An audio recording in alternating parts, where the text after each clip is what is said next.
ውስጤም እየቆሰለ ነው፣ ግን አምቄ ይዤዋለሁ፣ አፍኜ ይዤዋለሁ። ልጅ የወለደችልህ ፍቅረኛ ተውካት ነው? እንደዛ ነው አንተ የሚሰማ?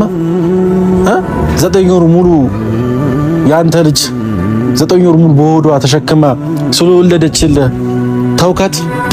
ኦኬ፣ ላንተ ይሄ ነው? ላንተ ፍቅር፣ ላንተ መውደድ ይሄ ነው?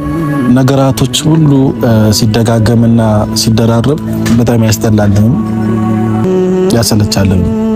እና እኔ ደግሞ በቃ ሁሉም ነገር እንዲበቃ ፈልጋለሁ። ያኔ ልጅ እያለን እኛን ለማሳደግ ብዙ ስቃዮችን የከፈልከው ያኔ ይበቃል። ዛሬ ላይ ድጋሚ አንተ መሰቃየት የለብህም። በእኛ ይመጣ እኛ በዚህ ሰዓት አንተን ማኩራት ነበር የነበረብህ ግን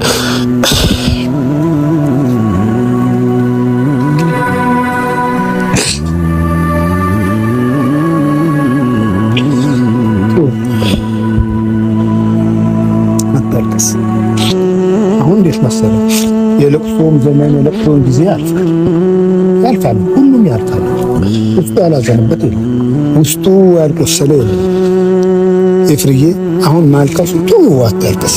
የአፍሮ ፀጉር ትኩረት ይገርማል፣ የገጽ ማማር ወንዳ ወንድነት ጌትዬ የጥርስ ድርድር አንተ ባታወራው ባይቀና ምስልህም ያወራል።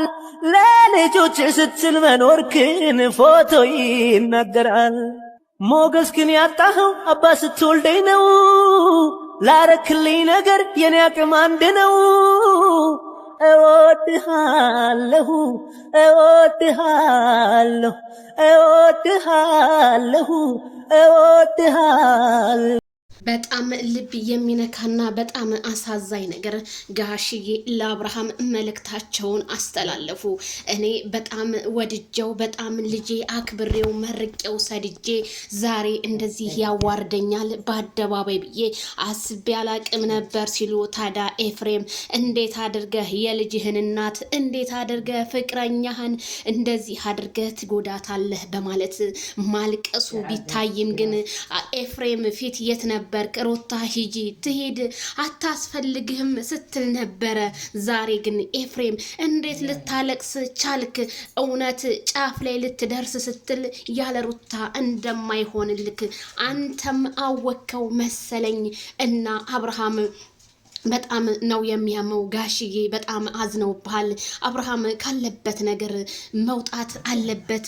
እኔ እስካሁን በቀልድም ይሆን በምንም ቀልደናል። አብርሃም ግን የአባት እርግማን ከደረሰ በጣም ከባድ ነው ሲባል ይሰማል። ምክንያቱም አባት ስለማያጠባ አባት ካዘነብህ መመለሻው ከባድ ነው እና እባክህ አብርሃም የአባትክን ቃል አክብረህ አባትክን በጣም ሪስፔክት ሰጥተህ ስልካቸውን አንስተህ ብትመለስ እንደኔ መልካም ነው።